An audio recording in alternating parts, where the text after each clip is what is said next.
আসসালামু আলাইকুম রহমতুল্লাহ। প্রিয় দর্শক, কেমন আছেন? আজকে আমরা এই ছোট ভাইকে গোসল করাবো।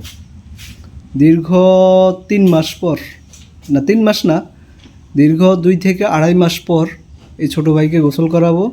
আর এদিক দিয়ে দেখেন, মানে খুবই বাজে অবস্থা গরু ঘরের, মানে খামারের খুবই বাজে অবস্থা, খুবই। এই যে দেখেন, আমার গতকালকে এই ঘাস কাটতে গিয়ে এই যে দেখেন হাত কেটে ফেলছি। আর এটার হাত কেটে ফেলছি যে এমন জায়গায় নখ সহ কেটে গেছে, যার কারণে আমি কালকে ঘর পরিষ্কার করতে পারিনি। আরও অন্য একটা কাজ ছিল, যার কারণে ব্যস্ততা একটু বেশি ছিল, যার কারণে পারিনি।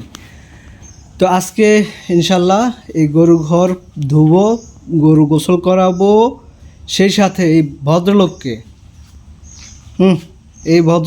গোসল করাবো। আর এই ভদ্রলোক দেখেন করে কি, দেখেন, যখন তার মলত্যাগের সময় হবে তখন সে ওয়ালের সাথে ঠেকিয়ে দেয়, এই পাছাটাকে ওয়ালের সাথে ঠেকিয়ে দেয়। আর দেখেন কি অবস্থা, এই হলো ভদ্রলোকের অবস্থা। তো দীর্ঘ অনেক দিন পর এই ভদ্রলোককে গোসল করাবো। গোসল করানোর লেট হওয়ার কারণ আগের ভিডিওতে আপনারা জানতে পারছেন।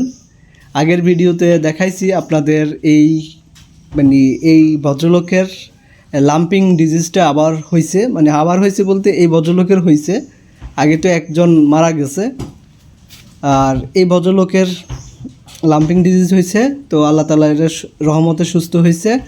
তো হালকা হালকা একটু একটু আছে যে শুকিয়ে যাচ্ছে, এই যে দেখেন,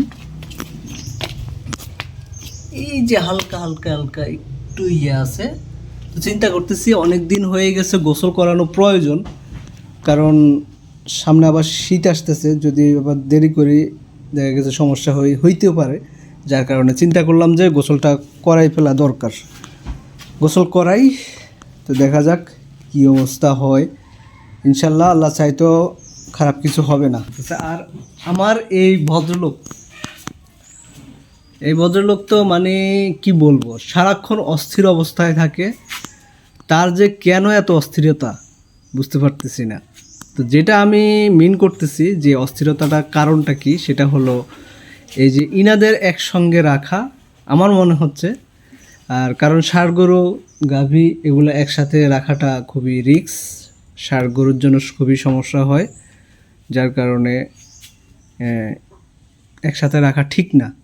তো আমি সেই জন্যেই মানে পাশের যে ঘরটা সেটা গাভীর জন্য করা হয়েছে। তো সেটাকে কমপ্লিট করে গাভীগুলোকে সেখানে স্থানান্তর করা হবে, শুধু এখানে ষাঁড় গরুগুলো রাখা হবে।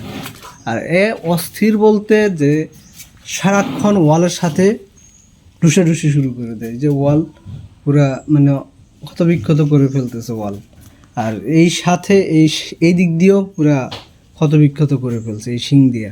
এই যে দেখেন, এই যে শিং দিয়ে। গরু ঘরটি পরিষ্কারের কাজ শেষ করে এখন আমার বাছুরটি গোসল করানোর পালা। তো তার আগে দেখেন ওয়ালের মধ্যে যে গোবরগুলো লেগেছিল সেগুলো পরিষ্কার করে নিচ্ছি।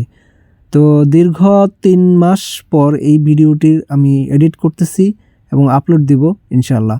তো দেখেন বাছুরটিকে খুব সুন্দর মতো ঘষে তারপর গোসল করে দিচ্ছি আমি, কারণ অনেক দিন পর 2 থেকে আড়াই মাস পর বাছুরটিকে গোসল করানো হচ্ছে। কারণ যেই সমস্যাটা হয়েছে ওই সমস্যার মধ্যে তো আসলে গোসল করানো সম্ভব না, কারণ গায়ের মধ্যে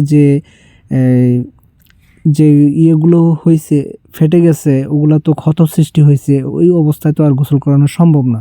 তাই একে গোসল করে দিচ্ছি। আর কিছুদিন পর তো আবার শীত, যার কারণে একটু দ্রুতই গোসল করানো হচ্ছে, নয়তো আরও সপ্তাহ বা 10 দিন পরে আমাকে গোসল করানো হতো।